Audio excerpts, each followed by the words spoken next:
Hi everyone, thanks for joining us here at Book Blather. If you're new here, I'm Dave, this is Olive, and thank you. We try to have a little fun while we mostly talk about books to help spread the joy of reading. So we are reading a number of different things in December, but we wanted to bring you the first couple things that we read. Because one category of things that we really like to stay in the theme for the holiday this month, but one of the categories of stuff we're reading is a booktube event that we are co-hosting along with the originator of it, Vin from Revenant Reads, as well as Debs from Rainer Reads Stuff, Mark from Book Time with Elvis, Mindy from Mindy's Book Journey, and Elaine from Cobalt Dragon, all of which will be linked below. But this reading event it's called Ghosts of Christmas Past, and it's about resurrecting the Victorian tradition of reading ghost stories around the holidays. So the first couple things that we read were in the spirit of that event. There are other people participating in a Voxer group, which we will also have linked below. But we wanted to talk to you about those first two things. So the first one was a group read for the event, and this is The Old Nurse's Story by Elizabeth Gaskell. And so you can get this in a couple of little different editions. This is a very old one. There's a little black book edition that someone in the Voxer group had mentioned. I wish I had a penguin edition that I wish I had picked up, but I got this one instead. They all serve the same purpose. And this story was originally published back in 1852, and one of Charles Dickens back then, did a number of different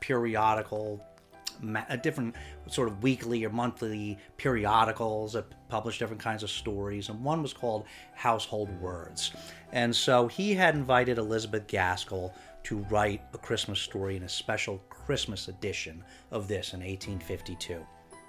And this was a great little ghost story. So what this is about is it involves a number of different generations of this family. So it starts out with this basically an old nurse, right? This old nursemaid that's telling a story to some children, I think a few children, about their mother and how she had been asked to be, a nanny for their mother way back in the day, and by her parents. And when their mother was very young, the parents passed away. So this nurse, herself a young girl, was basically in charge as the nanny of their mother. And she was told by another relative that when they were winding things up, another relative of the estate came and told them they needed to go to this family manor. What was it? Fawnville? I can't believe I'm not remembering it now, but the Furnival Manor. And Furnival Manor has a long history of these different generations of people. And so the nanny takes her charge of this little girl, the audience member's mother, very seriously. But there was several other historical members of the family that were there. So there was a great aunt. There was a couple other people living in the manor when they move in. There was a great aunt who was very, very old, and her maid, also very old, that are there, and they don't say very much. There's also a couple other servants there. And as they're there, certain things, I can't give too much away because it's a very short story, but as they're there, certain things happen. They hear certain things, and the little girl sees certain things.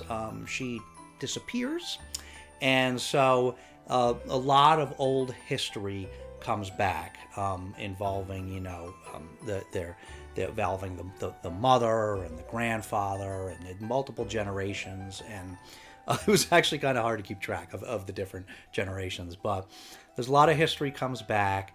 and it's very spooky. And it was, for a ghost story, it was really, really cool little ghost story. It takes place in the winter, and it does happen around Christmas time, so it's not so much a Christmassy ghost story, but it's a winter ghost story. So this was pretty good, and we definitely recommend picking this up if you're looking for a quick ghost story read for the holiday season. The other thing that we read was The Turn of the Screw by Henry James. So it's not this whole book, it's a novella. This has a number of different books in it, but including Turn of the Screw. And so Turn of the Screw, it's a famous story. This was first published in 1898. It was originally published earlier that year in, like a lot of these things back then, in serial form in Collier's Weekly, I think from like January through April or something. And then shortly thereafter turned into book form. And it's a famous story. If you don't know what it was about, I didn't really know too much of what it was about before I read it. There is this governess that is basically a nanny that is... So there are these two children, and their parents die. And they have a successful uncle that really doesn't want to be saddled with caring for them. So, he puts them up in a family manor. All these like old Victorian ghost stories seem to have people residing in family manors with a nanny. But in any event, so they're there, and he hires our main character. And this story starts out with, there's like an old man, and he has some people gathered. It's like it's just a social gathering, and he's going to tell them a story, but he's going to wait until the next night and see if everybody's who's still there. And anyway, he ultimately tells the story, and it's the story from this governess who had, way back in the day, been the governess for these two children at this house. And when she is hired to go care for these two children, their names are Miles and Flora. And Miles ends up coming home. He is actually in a boarding school, but he ends up coming home for mysterious reasons. So she begins caring for these two, along with a housemaid that's already there, Mrs. Gross, that had been already caring for the children. So our main character, I don't think actually she ever has a name in the book, now that I think about it. In the show, there's a show, which I'll talk about in a minute, called, and her name was Danny in the show. But I don't think she had a name in the book. Anyway, it's because it's told from her perspective, the story. And so she moves in, and she's just oddly enamored with these children. She finds they're small children, but she finds them terribly charismatic, and they really they're kind, but they cast a spell over her. And over time, they do, odd things. And she converses with Mrs. Gross, and she converses with the children, and she's trying to find out some of the history of what had happened there, because before her, she had a predecessor, this Mrs. Oh, what was her name? Mrs. with a J. Mrs. I can't believe I forget. Anyway, I can't believe I forget. It starts with a J. Miss Jessel. Miss Jessel. That's what it was, Miss Jessel. So the Miss Jessel, another guy that had been, I think he was under the employ of the uncle. And anyway, so they had been there, and so our narrator is trying to, our narrator in terms of the nanny's trying to, learn some of the history, what happened, and then she sees certain individuals when she's there. And Flora and Miles alternately do some strange things, and she sees some strange things, and she gets strange answers sometimes from Mrs. Gross when she tries to talk to her about these things. And it is a very, very, very, very both atmospheric but very, very emotive sort of story. You can feel a lot of the main character getting very, very wrapped up in the children and wrapped up in what's happening in this house and the history of the house. And it was a pretty good ghost story. Couple things that I would say. So I didn't love it. And so, a couple things. The writing was very unusual, and it was very unusual in mostly a good way. In that the writing was pretty exquisite. It was pretty flawless writing. More of a formalistic style, so that it did at times make it a little more difficult, and it was also the story was kind of, not that this is inherently a bad thing, but the story is kind of it's open for interpretation, really, about what was going on in this story.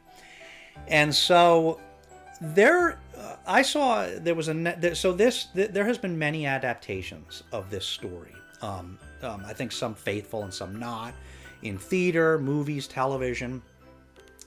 I haven't seen any of those, except there was a Netflix miniseries not that long ago, a couple years ago, I guess, called The Haunting of Bly Manor. And that was based on this. Supposedly, it also had some references to some other works that I haven't read, but it was primarily based on this. Now, that show was really, really good.